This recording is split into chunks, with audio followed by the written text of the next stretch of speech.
notes of my guest today on The Woman. My name is Elizabeth. A lot of times she's made her presentation and she will always round it up or begin it by saying that if you want to go far, you need to go with a company. But if you want to go fast, you need to go alone. But ask me, it's always better to go with a company. That way you go far and far, because the journey, it's never easy. Who is my guest today? You get to find out after this time out. Don't go away.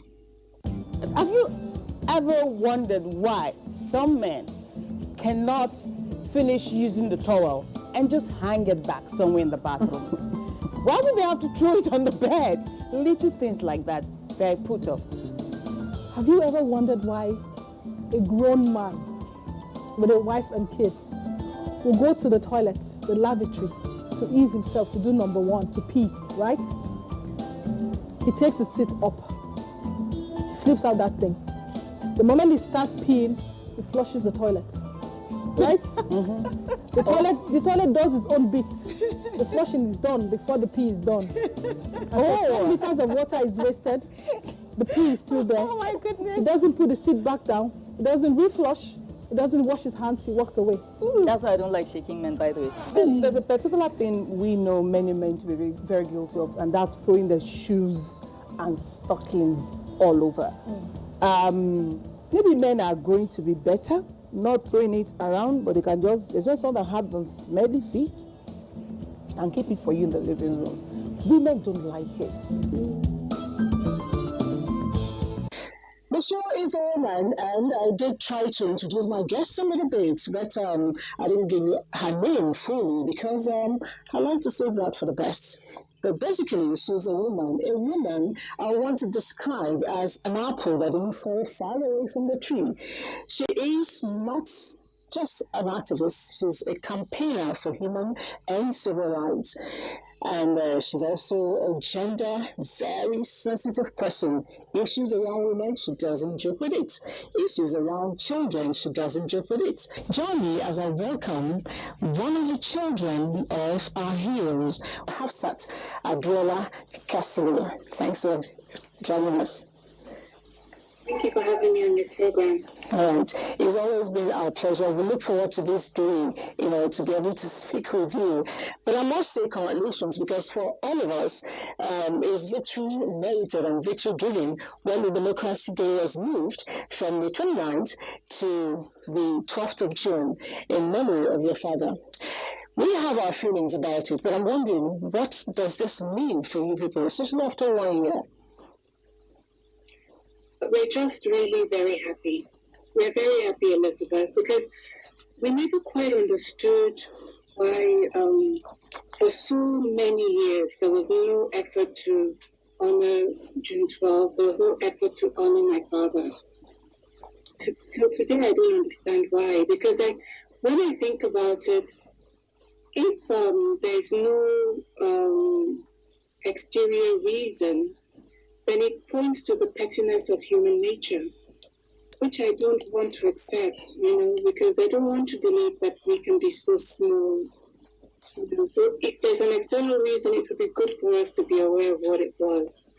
But I'm so happy and honored to live now at a time when, with President Muhammadu Buhari, because of his nobility, because of his courage, because of his integrity, he was able to do what should have been done a long time ago.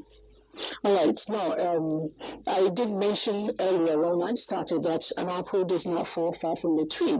And I knew why I went that way, because right even before your father's demise, you already started something. And then with time, it has grown. It is called KIND. How has KIND been able to kindly push and project along? Well, we used to offer this leadership training, which we ran for many years, and we used to train each year about 1,000 women in Cross River, Enugu, Jos, Kano, Lagos. We just used to train all over the country, and we also convened a group of women's organizations for us to document the stories of women, their experiences of sexual violence, and abuse, violence against women, which is unfortunately accepted by so many in our society. And so when we were able to gather their stories, we came up with a play called The V Monologues, the Nigerian story, that is actually what now is became. Do you know hearsay? Have you ever listened to hearsay? I know about hearsay, yes. Yes, okay. So hearsay is based on those stories that we gathered, and they now perform all over the world, in the US, in Europe, and across Nigeria. So it's quite gratifying to see that we've done so much to raise awareness. And then we also do a lot of political training for women that want to vie for office. Some of the women we've trained have gone on to be commissioners in state government. But we need to do more. As you see, when you look at the representation of women in Nigeria's government, you can see that clearly we have our work cut out. But more and more, especially over the decades, have begun to realize that we need to focus on economic empowerment. I think the question we could ask is, what is keeping the whole country back? You know, because I think Nigeria's situation is not so very different from Africa's situation, from women's situation, and I think it's all related. And I think that the first step we need to make is to acknowledge that there are different kinds of chains holding back our country. And here I would like us to begin with mental chains. So we think of independence. We think 1960 we gained our independence. I would like us to really consider that we're not really independent, that we are within a global economic system that is actually not very good for Nigeria and not very good for most of the countries in Africa.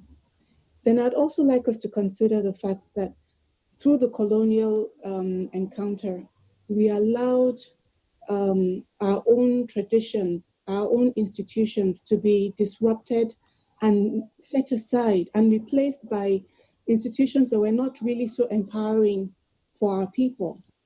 And among the Yorubas, the men had their own groups, the women had their own groups, empowering for our people. And among the Yorubas, the men had their own groups, the women had their own groups.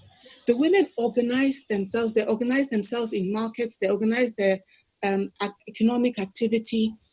They were even queens who governed communities among the Yoruba. We left all of that for a political system that has completely set aside all women, but a small fraction, maybe 3%, in the House of Reps and 6% or so in the Senate now. So completely setting aside the women, but also setting aside anyone that doesn't have a lot of economic wherewithal. And you cannot manage a system like that and say you're a democratic system, because a democratic system says that the power is to people. It does not say it's power to rich people, or people with access to money. And if you think of our pre-colonial system, all people were heard. There were ways in which we engaged our leadership. We understood all those things. So, what we lost, by which I mean what we lost by adopting this modern system is so, and we don't even know that we've lost a lot. We spend so much time attacking ourselves, saying, oh, look, we're not managing this thing well. Well, we wouldn't manage it well when it's not a something that is organic to us, that makes sense within our own culture. So we have to take the time to really understand how it works, to take the time to really teach our people about how it works, and to make sure that our people can defend their rights. If our people can defend their rights, we will see that women will emerge in equal proportion to men, because our society, if you look at where what is organic to us, like in our cultural sphere, women are as dominant in those spheres as men. Yeah, I recall that usually there are even certain things they tell you this belongs, to the women. Let them handle this. But now I haven't seen that, being mapped out. Maybe that's what you're talking about. But then, could this be the reason why we are having this increase in domestic violence, including rape?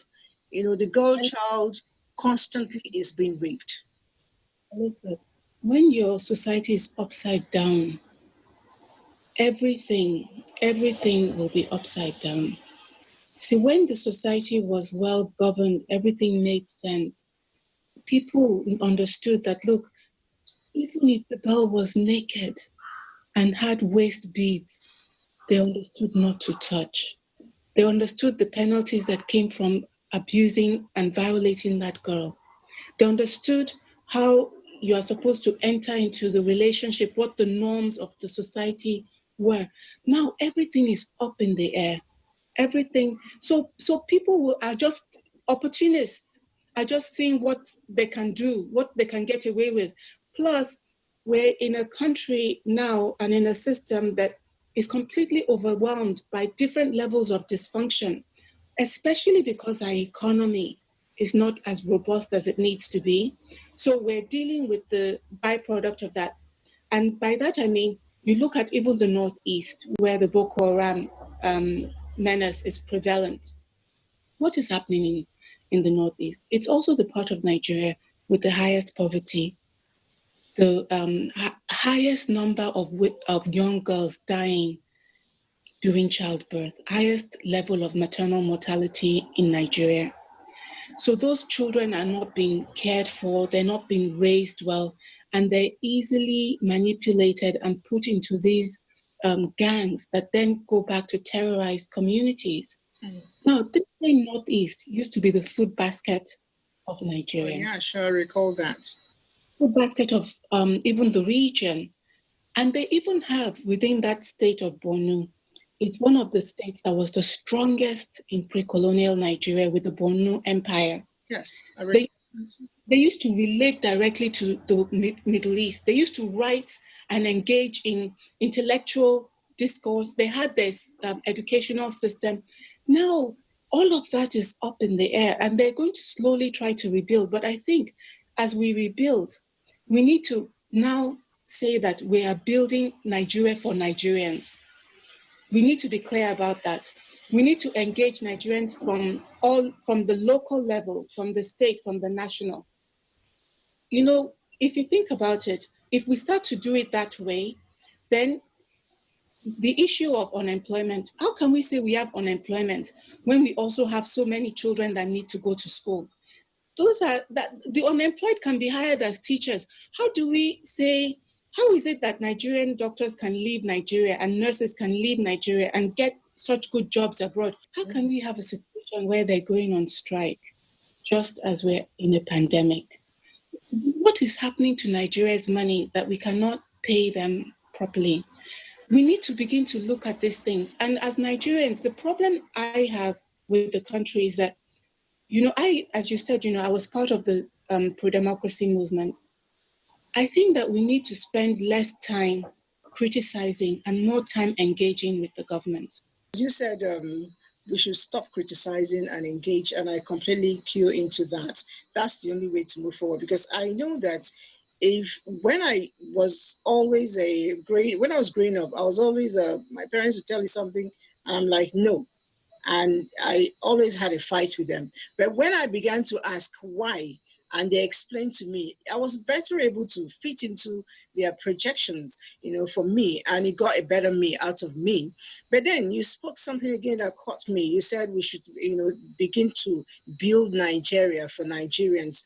It took me to one of your projects where you are doing a Sino-Africa ties. There's a China-Africa bridge. As a 2018 or 2008, I remember. 28. Can you enlighten me on that, and how did it fare? Well, so I was in China doing my master's at the time at Tsinghua in Beijing, which was such a wonderful, wonderful experience, Elizabeth. I know that they've been in the news recently and that people are saying that there's a lot of racism. I lived there for 3 years. in my for last 3 years. So ciao ciao. wait, sure, John Oh my, I'm lost. Okay, ni hao. Oh, so in my second year there, I was pregnant for my second child. I already had a 2-year-old boy, and I was pregnant again. And after not even 6 months of my pregnancy, my daughter decided that she's coming. So when I got to the hospital in Beijing, the doctor said, your child is on its way, and it has come so far, and so it cannot be turned back. Because at the time we didn't know if it was a boy. For her. So when she was born, she was not even a kilo. She was 790 grams, and she dropped to 650 grams in the first year. This is normal with babies. They drop their weight. Mm-hmm. But for a baby really that small, it was a disaster. She's still alive? No. I should call her. She's downstairs. Tomorrow she'll celebrate her 12th birthday. So, and so I was with her in the hospital for 3 months. So I know the Chinese very well. I did my master's there in international development. I traveled all over China. And I was very fascinated by their progress, what they're doing. I wanted to make sure, at the time they had links between the governments of China and different African governments. I wanted us, the people of African countries, to have links with the people of China, because I think it's not enough for there to be links between governments. There should also be links between people. Actually, talking about China and the bridge between China and Africa that I created at the time and that I continue to foster. I just wrote an essay that will be published in China soon. I just sent it to them because they asked me to write to them about the Black Lives Matter movement. So I wrote something and it will be published. But they wanted me to talk about the Black Lives Matter movement. But what I wrote about to them is that there's a current global challenge between them and the United States, as I'm sure, Elizabeth, that you're well aware. And I said to them that in Africa, there's a saying that when two elephants fight, it is the grass that's. And I said, when I look at this challenge between them and the United States, to me, the grass could be Africa. All right. I wish he was close by for me to wish her happy birthday, but go ahead. I'm baking downstairs. She's always baking. All right. You are a Youth Justice of Peace, several awards. You're also the Global Leadership. You've been given that award as well, and you also have been the special advisor on the Ogun State government on the MDG. There are a whole lot of things, but I can't take all of them because of time. But in view of all this, which I have mentioned, what would be your maybe 1 or 2 sentences as advice to Nigerian youth, especially as this pandemic is ongoing? Because a lot of us, we call it a conspiracy theory, I don't know if it's true or not, do not believe that it exists. What is your advice to them? It's true. So, in Brussels here, I should quickly check online for the death counts in Belgium now. I can be accurate with the information I give you. COVID-19 deaths in Belgium. I live right in front of an old people's home. So right in front of my window. You must have seen a lot. Yes. So there were times when our cases were very high. We were having as much as like the ambulance coming several times a day, and even the vehicle that comes to pick up dead bodies humming just every day. So so far, they've had almost 10,000 deaths. 10,000 deaths. Yes, deaths in Belgium. Belgium has about 11 million people. So far, we've had about 10,000 COVID-19 deaths. This disease is incredible. But the truth of it, Elizabeth, is that in Africa, we see that it's not spreading as fast and the deaths are not as high as in Europe, in the United States. And I think in this, we're very fortunate. It could be because of our weather, because our weather, it's hotter, it's more humid, and possibly, we're not sure yet, the humidity and heat may slow down the spread, but it's having an impact on the economy across Africa. And this is something we need to be ready to tackle. Actually, on Friday, I'll be interviewing Dr. Hafiz Ghanem, who is the Vice President at the World Bank for Africa, and Dr. Franny Lotier of the Trade and Development Bank for Eastern and Southern Africa, to see what they're putting in place for women entrepreneurs as a consequence of COVID-19. Because we need women entrepreneurs across Africa to survive the year, because their businesses are under threat, then to be prepared to thrive in the coming years. So we need to see what is being put in place for them. You know, as I said to you before, my focus is really economy, on the economic power of women, because I think if we focus on this, everything else, you know, if later on, Elizabeth, you say you want to run for office, there should be a community of women entrepreneurs that put money together. Like as soon as you say to them, I want to run for office, they should start every month, they put aside like maybe 1 million. And then by a year, you have more than enough to even start your campaign and to do all the things that you need to do without ever even having to meet with any man.